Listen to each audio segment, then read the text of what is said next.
Je terminerai avec une ségoula, une petite ségoula. La Gemara nous dit, dans le traité Berachot, lorsque une personne a des affaires, une affaire financière, pécuniaire, en dehors de la ville où il habite, l'œil ne voit pas. C'est bien de cacher toujours ce que vous faites. C'est conseillé d'ailleurs par même le Hafetz Haïm à la Shalom. C'est marqué dans les Sfarim, Akdushim, dans la Torah, dans le Zohar, que toujours il faille cacher ce que vous faites. Parce que le Satan, la force du mal, il n'a pas d'emprise dans Davar Hassamoui, Mina'aïn, ce qui est caché de l'œil. Des fois, sa propre personne, même des proches autour de vous peuvent vous faire un hara, pas parce qu'ils veulent du mal, Dieu préserve. Explique le Maharal de Prague et Rabbi Avraham Azoulay dans son livre Hesed d'Avraham, l'arrière-grand-père du Rav Hida. C'est qu'en effet, on fait le ein hara soi-même. Ce sont des rayons laser qui sont sécrétés par une phrase, waouh, par l'extase. Donc quand on est à l'extérieur, il est préférable, ça c'est bien quand on fait des affaires à l'extérieur, mais quand on rentre dans la ville, on sait très bien que telle personne va nous voir. Alors il faille dire une phrase très célèbre.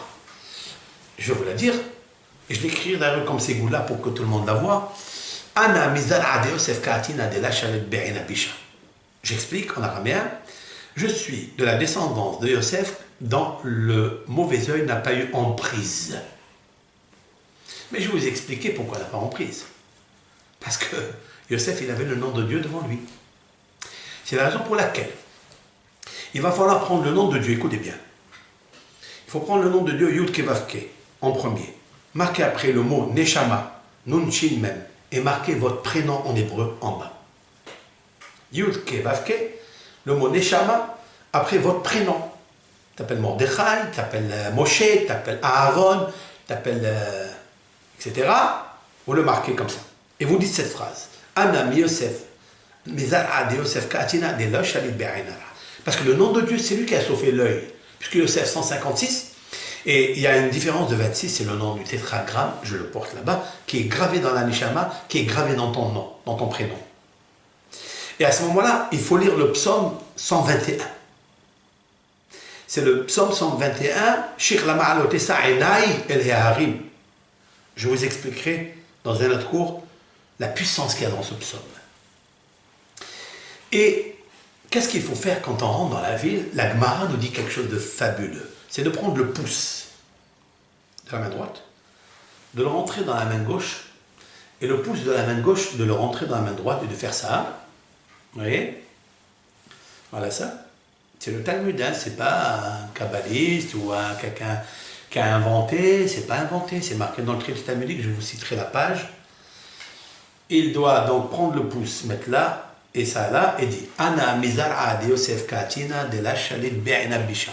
Je suis de la descendance de Yosef qui n'a que l'emprise que le mauvais œil n'a pas eu emprise sur lui. Je me suis demandé la question sur ce Talmud qui est un petit peu fascinant.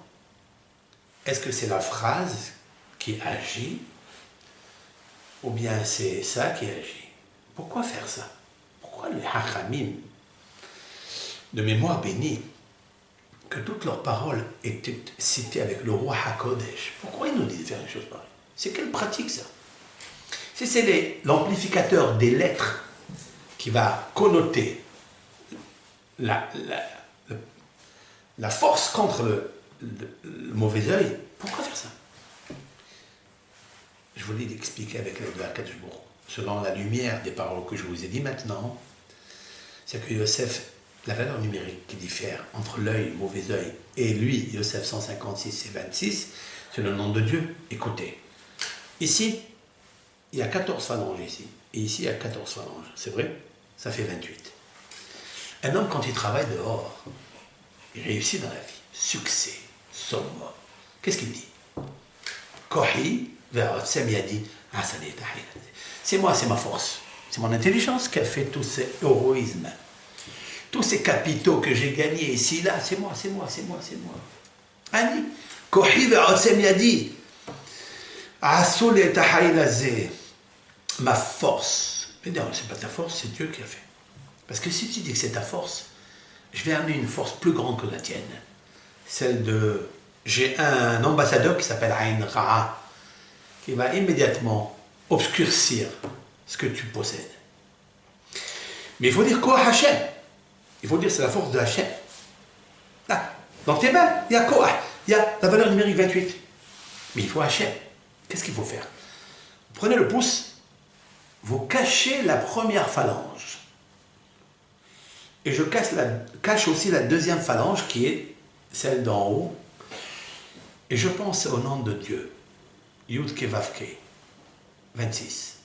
Si je cache une phalange du gauche et de la droite, il me restera 26 phalanges qui symboliquent au nom de Akadosh Baruch. Ani Mizara de Yosef, oui. Quand je cache ma force à moi, mon koach à moi, et je mets tout sur Akadosh Baruch Hu, toute ma neshama sur Akadosh Baruch Hu, Yud Ke Vav Ke, je suis de la descendante de Yosef, même si tu t'appelles Lévi, même si tu n'as rien à voir avec Yosef. Mais Yosef, la descendance, c'est pas le corps, c'est l'intériorité de Yosef, c'est la neshama de Yosef, c'est le Yud Ke Vav Ke de Yosef, qui diffère avec l'œil. Et avec ça, avec la grâce de Dieu,